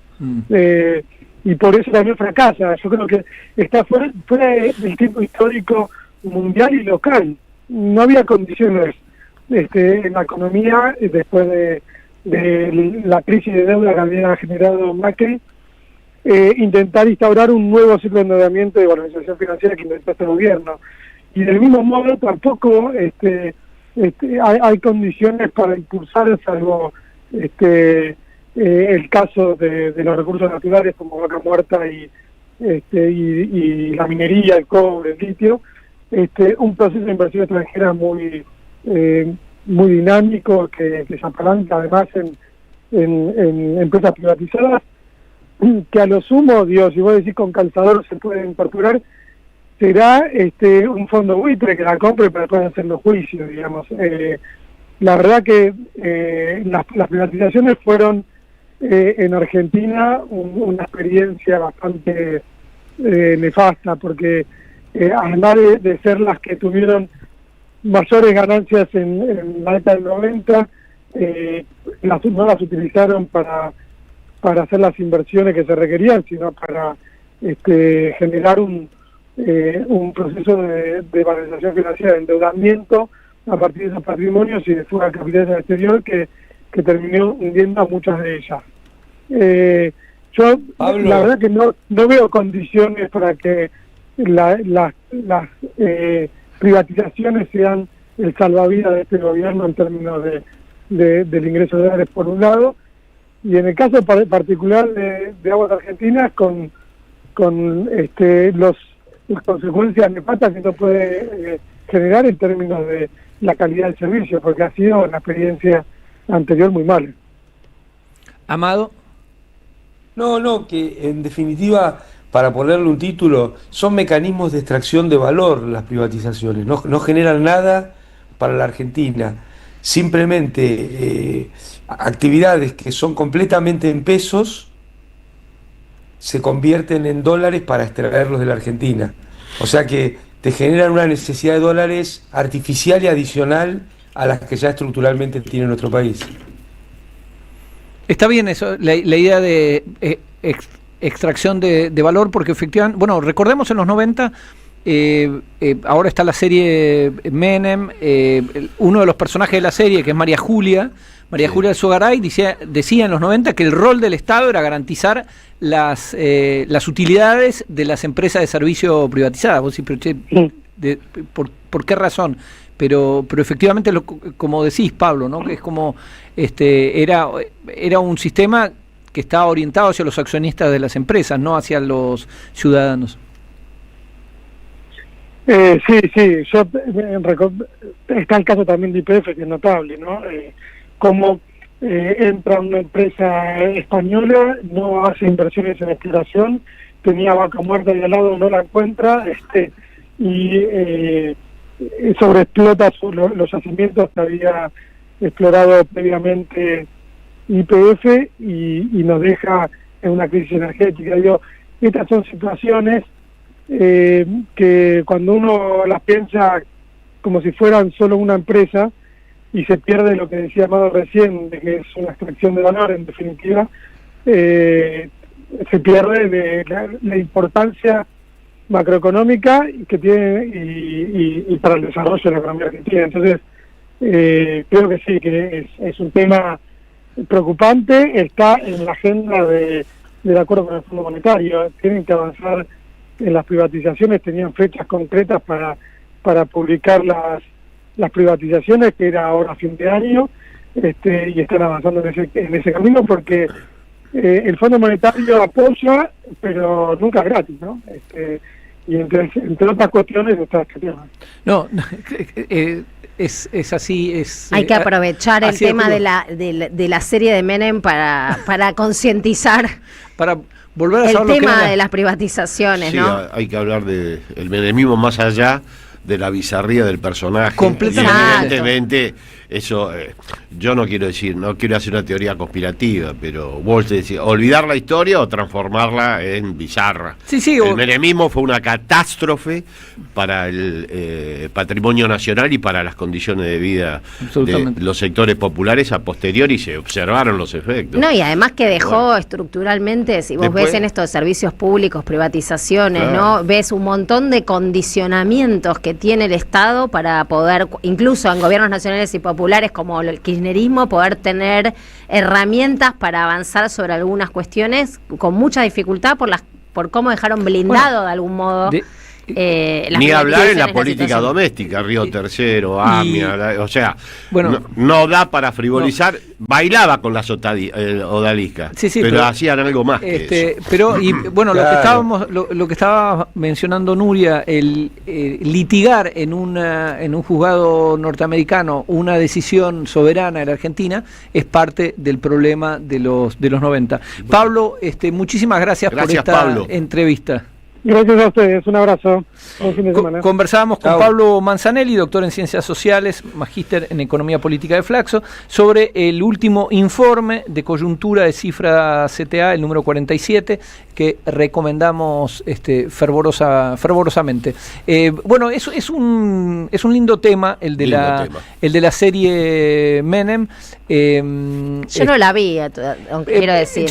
Las mejores críticas se hacen sobre libros que no se leyeron y series que no se vieron, porque efectivamente, porque podés opinar en total libertad, no estás atado a la realidad. Es una serie, genera mucha nostalgia, el arte, es decir, todo lo que son los decorados y los vestuarios, es un viaje a los 90, pero como dice Artemio, es ficción, quiero decir, no vamos a debatir sobre las decisiones de quien escribió el guión, del director, etcétera, pero sí, efectivamente, el eje está puesto, como dice Artemio, en lo bizarro, en los aspectos más extravagantes, más estridentes del menemismo y del personaje. Que ojo, que no es solo un tema de ahora. En aquel momento, la crítica de la pizza con champán, etcétera, iba por ese eje, y era, el problema de Menem no era las corbatas color mostaza, las camisas con cuello blanco y camisas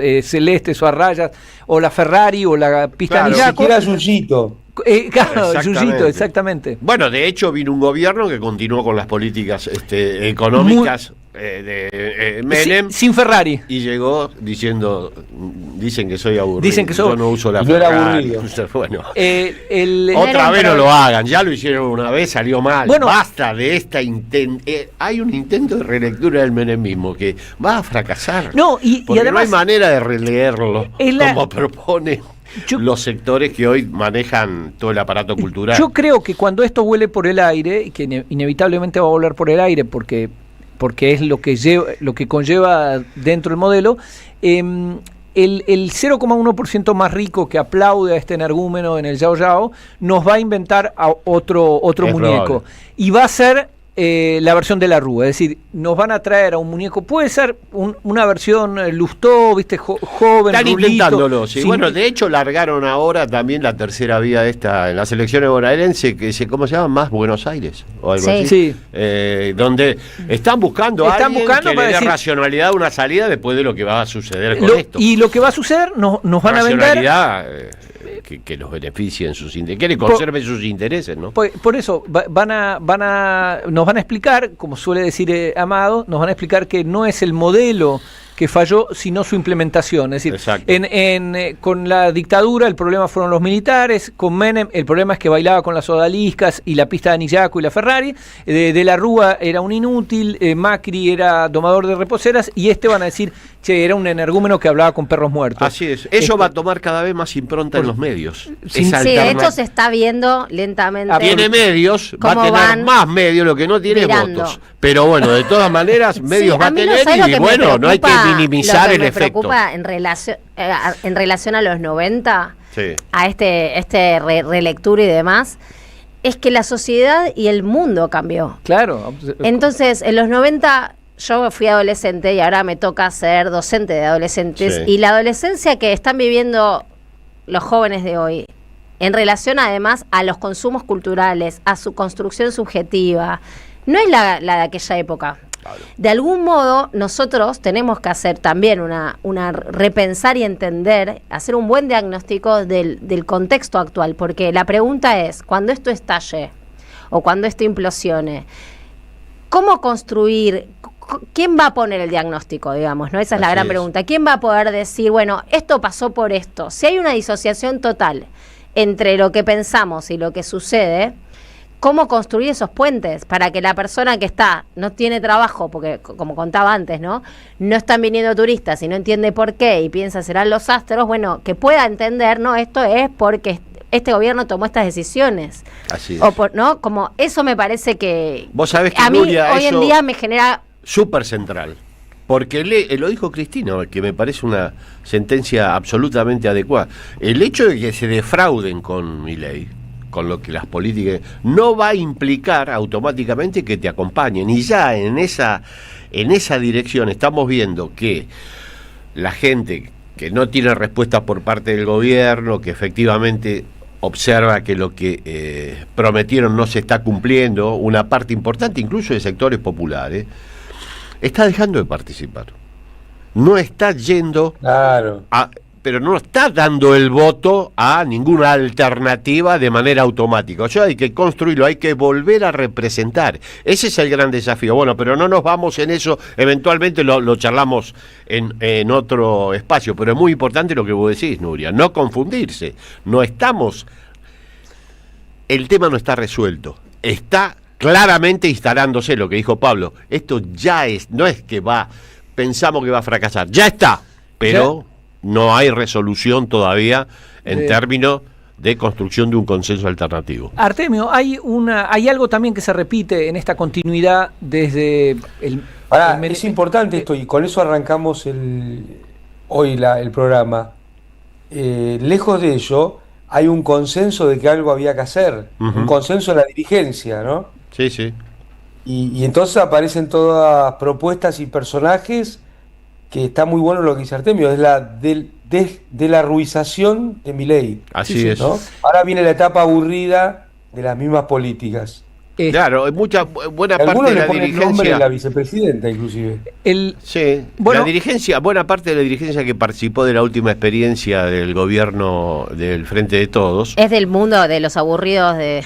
que no hizo nada, Sí. ahora dice que algo había que hacer. Bueno, hay hay otro hilo rojo entre Sí. los 90 y Milei y incluso con Macri, que es la obsesión por la pobreza.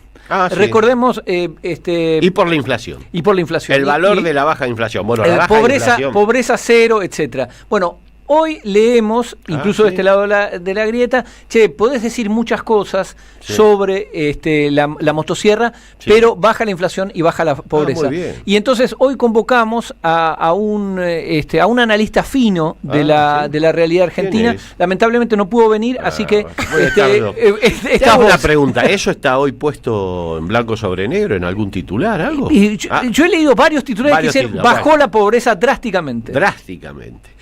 Bueno, la baja de inflación, obviamente, ya hemos hablado bastante sobre lo que implica medir con un IPC 2005 el ritmo de consumo y la estructura de consumo de un hogar en el 2025. Ahí sí que cambió el país, pero para eso no cambió.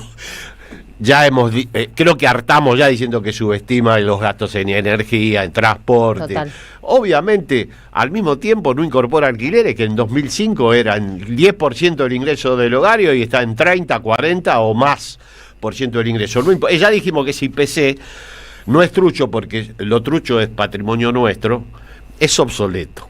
¿Está bien dicho así? Está midiendo la inflación de una manera inadecuada para la estructura de consumo de un gasto de un hogar hoy. El INDEC tiene una encuesta de gasto de hogares actualizada, pero no sé por qué no la pone en funcionamiento.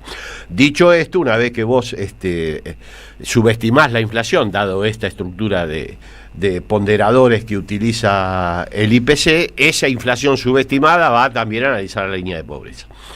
Obviamente el número que te da como resultante, que es, voy a redondear, 1.200.000 pesos para 4 personas, está hecha en función de haber analizado la inflación con este IPC Anacrónico, para otro. volver con el concepto. Ahora, desde el punto de vista estadístico, va a aparecer un número de baja en la pobreza, pero hay que ir un poquito más a fondo sobre qué es lo que explica esto. Y yo quiero en esto detenerme, Amado, podés complementar. Mira, la Dirección de Estadística de Cava, que es muy seria. Sí, o sea, hace muchos años. Además. Hace muchos años, tiene series históricas, o sea, no hay que confundir con la afiliación política del actual gobierno de Cava. Es una dirección incluso muy de seria. previo, en fines de los 90, a principios de los 2000 ya se usaba como referencia para pensar el INDEC. Así es. Bueno, tiene una medición de pobreza propia. Establece, yo voy a hablar de los niveles de junio del 2025, que es el último dato disponible. No tenemos, obvio, por motivos obvios, los de julio. ¿Qué dice? Bueno, efectivamente han valorizado la canasta en 1.193.000 pesos, que es el umbral por debajo del cual vos sos o pobre no indigente o indigente. No importa eso. Pero han agregado otro dato muy interesante, que es el de no pobres vulnerables. Esto es, aquellos que superan el valor de la canasta de pobreza, pero lo hacen por menos del 20% de su valor. Lo fijaron en 1.511.000 pesos. O sea que son ese sector que un aumento leve de precios Sí. los manda al tacho. Hay que hacerlo porque si no podés salir de la trampa estadística de decir, bueno, hasta acá sos pobre y más allá. O sea, vos tenés que poner un freno a la lectura meramente estadística del tema pobreza. En los 90 se hacía, pero para no ser considerado vulnerable tenías que duplicar el valor de la línea de pobreza. Mirá dónde llegamos, estamos diciendo el 20%. En la canasta de Cava, ser no pobre, vulnerable, implica haber superado en promedio por ¿cuánta plata? 300.000 pesos la línea de pobreza. Bueno, ¿qué está sucediendo? Con este IPC, que subestima la inflación y subestima la línea de pobreza, aún más. buena parte de lo que dicen se ha desempobrecido, ha pasado a integrar. Ese sector vulnerable. Ese sector. Por eso, no son pobres, pero le faltan 300 lucas. O sea, van a decir, bajó drásticamente lo que no van a decir es que estamos todos flotando en torno a la línea de pobreza. Y efectivamente ese es un fenómeno central para analizar la situación socioeconómica actual. Con lo cual, lo que diga el gobierno no va a tener ningún efecto en la realidad. Por eso muchos analistas se preguntan, ¿pero cómo puede ser? ¿Baja la pobreza y las condiciones de vida de la gente empeoran? ¿Se puede dar esa paradoja? Sí, se puede dar por esto, porque efectivamente el gobierno informa mal. Hay que leer bien la cifra y hay que referir siempre a sistemas de medición comparados, porque si no, vos podés creer que efectivamente Argentina está logrando el milagro de, como decía Pablo, parar la economía doméstica, haber cerrado el ciclo de inversiones que no llegan, salarios con 5 puntos de caída en un cuatrimestre, 5.5 de caída es una catástrofe. Y baja la pobreza. No, eso no es ninguna paradoja. Lo que está sucediendo es que las mediciones de pobreza tienen esta particularidad. No, porque ahí no lo hacen con un IPC actualizado. Y no dicen que la mayoría de los que dejan de ser pobres merodean la línea de pobreza y en cualquier momento, y ese momento va a llegar, van a volver, y con más profundidad, a estar por debajo de la línea de pobreza. Eso ya pasó muchas veces en Argentina como para poder insistir en eso. Es la escuela austríaca de asombros y magia, Amado. 300.000 pesos, Amado, y no sos pobre. ¿Qué me decís? No, claro, toda medición es una decisión política. Exacto. No solo de qué medir, sino de cómo medirlo. Claro.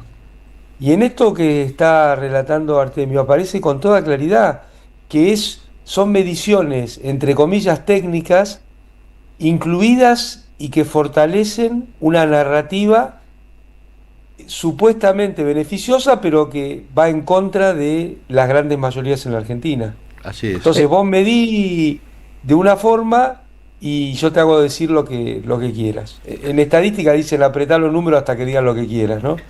Bueno, pero de esto hecho, es más profundo lo que lo está haciendo Artemio, porque hay una narrativa detrás de una supuesta medición técnica que se refuerza y es performativa de las políticas que vienen a partir de esas mediciones. Así es. Muy bien. O sea que podemos concluir que tampoco le está yendo bien al gobierno en materia de pobreza. ¿Cómo lo sospechaba? Ni crecimiento. Depende de un hilo, porque esto que hablaba, para hilarlo de Pablo, el tipo de cambio está artificialmente sostenido, Sí. O sea, apenas eso dispare el tipo de cambio y vengan las corridas, ¿no? Ese momento, eso va a impactar en todos los precios relativos de la economía, va a aumentar la inflación y a la vez eso también repercute en las tarifas, que cada vez representan más, las tarifas de los servicios públicos, un peso muy fuerte sobre los hogares. Son tarifas que han aumentado, recién estaba viendo, de gas alrededor del 1000% para los sectores más bajos. Claro. Los que tienen subsidios. Es central esto, Nuria, que decís. Para dar una referencia además de cómo se degrada la distribución. Porque los sectores altos. ¿Sabés lo que son los muchachos de las tarifas? Sí. Con una devaluación. Bueno, por eso. Aguantalo si podés, ¿no? Por ende, me parece que. Y el transporte otro tanto aumentó. Ahora. Hay un estudio de la UBA, es muy importante. Ahora, ¿eso cuánto pesa en el ponderador que dicen que utilizan para decir cuánta pobreza hay, cuánta inflación? 10 puntos. Marco Lavagna me dijo que... creer, el 10% del ingreso dedicado a eso. El ponderador es de 1810, todavía no había sido inventado el celular, por ejemplo. Pero, Artemio, lo pide la gente, no yo. Lo pide la gente. Lo pide la gente. No, quería decir entonces que el gobierno en términos de pobreza también fracasó. También fracasó. No hay ninguna paradoja. Bien, no hay ningún asombro ahí. Bien, ¿con qué nos vas a deleitar? No, bueno, traje un tema, Amado, de un grupo que está medio bajo el radar, estuvo siempre, bueno, no siempre, pero ahora ya obviamente sí, que es Aphrodite's Child, el primer grupo griego que hace rock en los años 70. Tiene la particularidad de tener dos integrantes, uno es Vangelis, que luego tuvo un despliegue como solista muy importante, y el otro es Artemio Roussos, ¿Notaron el nombre? ¡Epa! Luego ¿Son griegos? ¿Griegos decís? Son griegos. ¿Es una griega? Es Artemios Rousseau, que luego desplegó su carrera solista como Demis Rousseau. Exactamente. Que tuvo un momento acá penoso en la Argentina cuando éramos jóvenes, de un playback que saltó. ¿Quién no ha hecho un playback? ¿Quién no ha hecho un playback? Pero bueno, más allá de eso, el grupo se disuelve en el 72, pero primero deja una obra que por supuesto fue mal vista por la crítica, siempre habla mal de lo que después... lo que ve mal la crítica hay que verlo. Es exactamente lo que queda y perdura. Que fue, sigue siendo una obra de culto para el rock sinfónico. Se llamó 666, en realidad es Apocalipsis 666, es un título más importante, y yo extraje un tema emblemático de ese álbum tan importante, donde van a escuchar, entre otras cosas, los teclados y el ambiente, el clima, el formato musical de Vangelis, que era un genio, y la voz inconfundible de en ese momento Artemius Rousseau, luego de Miss. Vamos con Aphrodite Child, 1972, 666, el último long play de este grupo griego tan importante.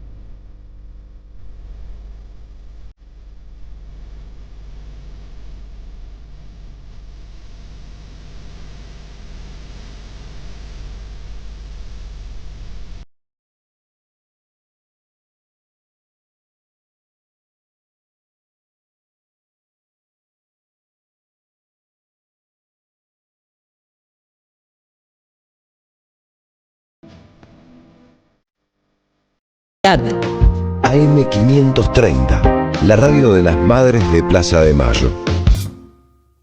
AM530 Somos Radio. Buscamos la verdad siempre. AM530 Somos Radio. Buscamos la verdad siempre, siempre, siempre, siempre. AM530 Somos Radio. Buscamos la verdad siempre. En AM530 pasan muchas cosas. Y todo lo que pasa está en la red. Somos Radio AM530 en Instagram. Entérate de lo que pasa. AM530. Somos redes. Somos radio. En AM530 pasan muchas cosas. Y todo lo que pasa está en la red. Somos Radio AM530 en Twitter. Entérate de lo que pasa. AM530. Somos redes. Somos radio. En AM530 pasan muchas cosas. Y todo lo que pasa está en la red. Somos Radio AM530 en YouTube. Entérate de lo que pasa. AM530. Somos redes. Somos radio. Deja tu mensaje en nuestra línea de oyentes de WhatsApp. 11 3200 0530. La lucha política en cualquier país de Latinoamérica es todos los días y todas las horas y todos los minutos. Buscamos informar, escuchar, debatir, pensar, para acercarnos entre todos a la realidad. AM530 Somos Radio. Buscamos la verdad siempre.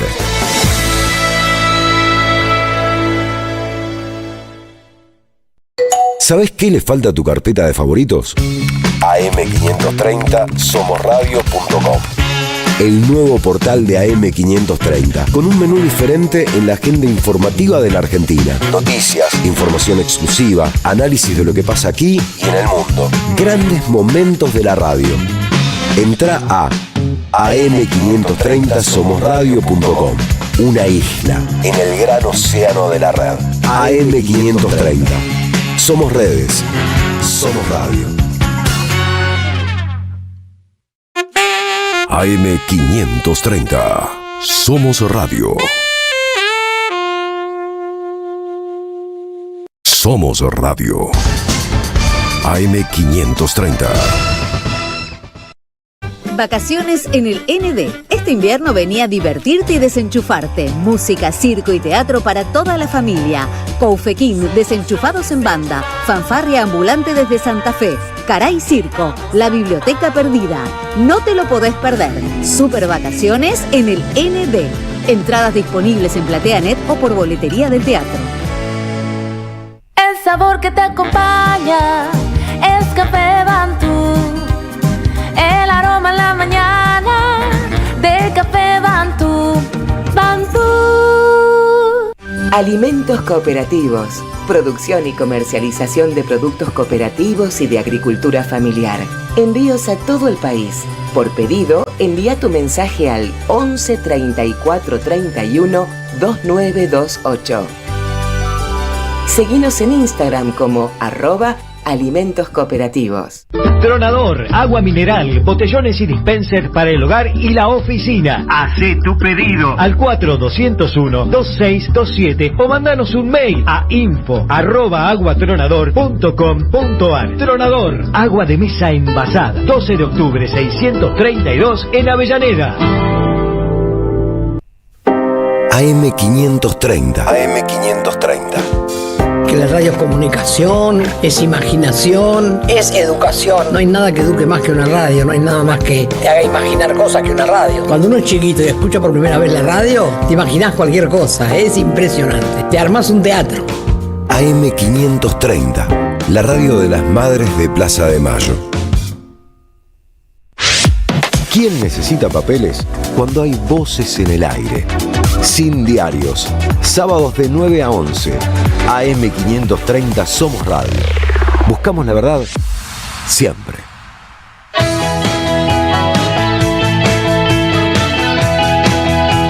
...10:49 en Sin Diarios... ...en la querida radio de las madres... ...la 530, tramo final... ...quería hacer un aviso parroquial... ...hoy vamos a regalar... ...porque acá nos sobran recursos... ...vamos a regalar... con esto, se viene una bomba. Atenti, 2 entradas para ir a ver... ...Habitación Macbeth... el unipersonal o casi unipersonal, porque hay un músico de Pompeyo Audibert, Habitación Macbeth. No dejen pasar, es una obra de teatro absolutamente extraordinaria. Hay que invitarlo a hacer una entrevista acá, sí, ¿no? En Corrientes, el Teatro Metropolitan, Corrientes 1343, a pasito del Obelisco. ¿Cómo pueden obtener esas 2 entradas? Escribiéndonos y diciendo quiero ver a Pompeyo y los últimos 3 números del DNI al 11 3200 0530 11 3200 0530. Quiero ver a Pompeyo. Le quedan 10 minutos, así que a escribir que se acaba el mundo. Y nos cuentan que arde Troya en la Casa Rosada, se tiran con de todo. Así que nuestro hombre en la Casa Rosada nos va a contar un poco más en detalle qué es lo que está pasando. Fabián Waldman. Fabián, ¿cómo te va? Te saludamos con Nuria y Artemio. ¿Qué tal? Buen día, Nuria, Artemio, Sebastián. Efectivamente, yo me quería aprender muy brevemente de lo del relato que estaba hablando préndase. Artemio, del relato en lo económico, que tiene un sucedáneo también en lo comunicacional, que como ustedes bien conocen y forma parte de mi historia personal, le corresponde al futuro legislador, entre preguntas, signo de pregunta, Manuel Adorni, de la ciudad de Buenos Aires. Bueno, la semana anterior había lanzado su ciclo Fake 7-8, no sé si recuerdan, en el cual supuestamente se dedica a desasnar sobre 8 mentiras que se dicen del gobierno más pulcro y cuidadoso de la historia. Bueno, ayer no hubo emisión, ya la primera semana siguiente falló, y hay un par de datos para tener en cuenta acerca de cómo sostiene este relato. Se realiza esta emisión ustedes saben que es una emisión del vocero presidencial, Claro. que debería estar sustentada con fondos del propio Manuel Adorni. Bueno, les voy a traer una mala noticia porque esto no es así. No, nos asombra un montón. Me imagino que sí. Pero lo que le va a asombrar más, Sebastián, es la característica de la emisión y dónde se realizó por lo menos la primera, porque la de ayer fue suspendida. Se hizo en lo que era el despacho de Víctor Bugue. Mira. Mira vos. El gran fotógrafo presidencial, desde Alfonsín hasta ahora, hasta hace unos meses. Así que es. fue... Creo que le hizo un reportaje interesante Pedro en Gelatina. Sí. Y en ese despacho no solamente que se utilizó, sino que se utilizó también todas las cámaras, micrófonos y luces de comunicación de presidencia, y sumado a ello el diseño, inclusive hasta del logo de la nueva emisión, fue realizado por la gente de Presidencia de Comunicación. Y en la primera emisión, Manuel Adorni lo saludó a Santiago Caputo porque ese viernes era el cumpleaños. Qué lindo. Bueno, un Santiago Caputo que estuvo guardado, entre comillas, durante varios días, sin participar en lo que era el trabajo que llevaban adelante, trabajo entre comillas, Sebastián Pareja en la provincia de Buenos Aires, y Lula y Eduardo Menem en el país. Uno con la estrategia planteada por Karina de la pureza o nada. Bueno, el cierre con el PRO lo venía diseñando desde hace tiempo Santiago Caputo, y fue el que en definitiva el armador de esas reuniones. Lo veíamos a Cristian Ritondo, a Diego Santilli, a Guillermo Montenegro, las tres principales espadas del PRO en esta elección provincial, circulando habitualmente por los despachos de Casa Rosada, reunidos con Karina Milei, y parecería que este silencio de Santiago Caputo estaba más que derrotado, agazapado. De alguna manera para esperar las últimas horas y ahí plantar bandera para decir, bueno, esto es lo que yo quiero. Porque de alguna manera lo hizo saber hace unos días a través de terceras personas algunas condiciones. La primera, que Jorge Macri, Silvia Los Penato y María Eugenia Vidal no podían formar parte de ningún acuerdo. Y la segunda es que ellos dicen que tienen lapicera, pero el que habla con Javier Milei directo soy yo.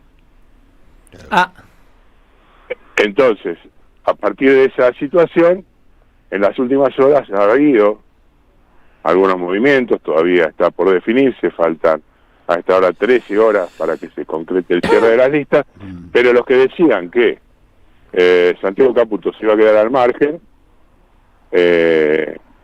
por la propia palabra inclusive del asesor monotributista, pareciera que no estará así, y el triunfo, entre comillas, para el otro triángulo de hierro y la revitalización de su figura parecería estar asegurado. Todo esto, por supuesto, en la previa de la lectura de lo que puede llegar a pasar mañana, cuando conozcamos, en definitiva, qué va a pasar en las distintas secciones electorales. Pero esta semana se tiraron con de todo, y prueba de hecho fue, algunos dicen, desde el lado de enfrentado a Santiago Caputo, que son las fuerzas del cielo, que son los hermanos Menem, que desde el propio sector de, ustedes estaban hablando de la miniserie, de Lula y Martín Menem, les echaban la culpa por haberse conocido el negociado de la seguridad del Banco Nación y el nombramiento de un ex socio de Martín Menem al frente de una obra social, que es la de los peones rurales.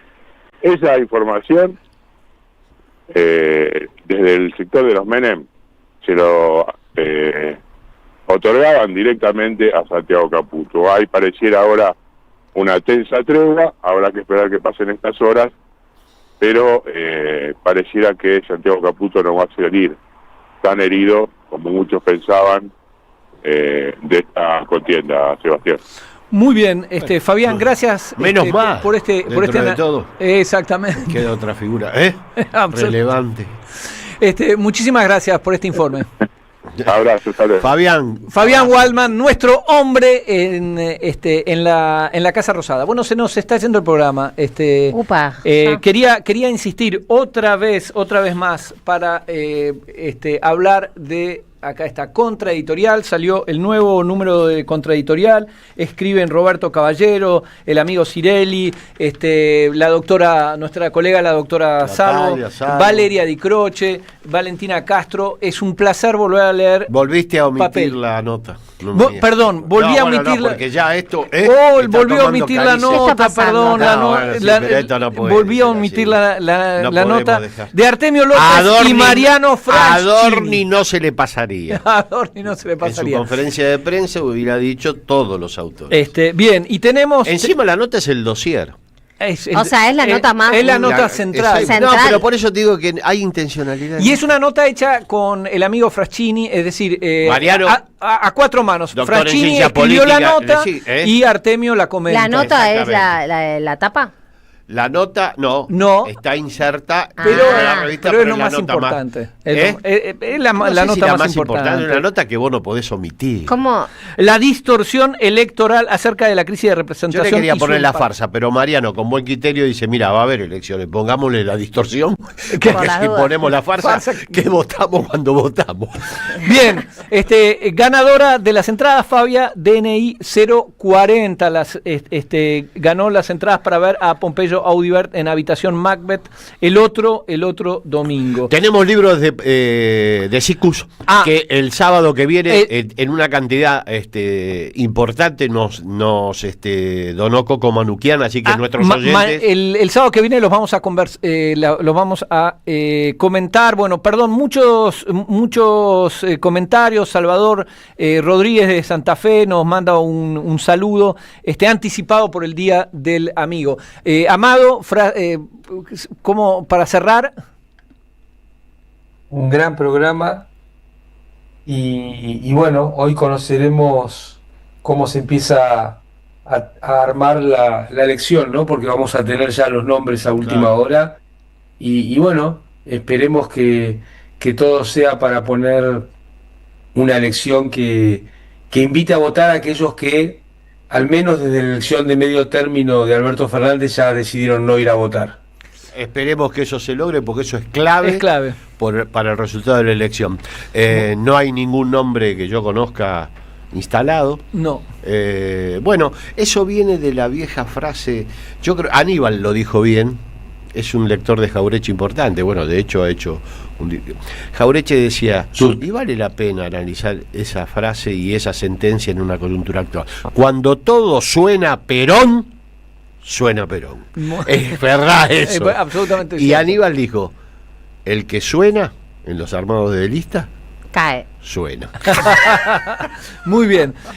Bien, muchas gracias en la operación al amigo, en la operación de sonido al amigo Gustavo Hoffman, Alan Martínez en la operación de video, y ya lo vemos a Camilo García, ya está por entrar, así que no toque botón, no cambie de dial, siga en la mejor radio, la radio de las madres, la querida 530.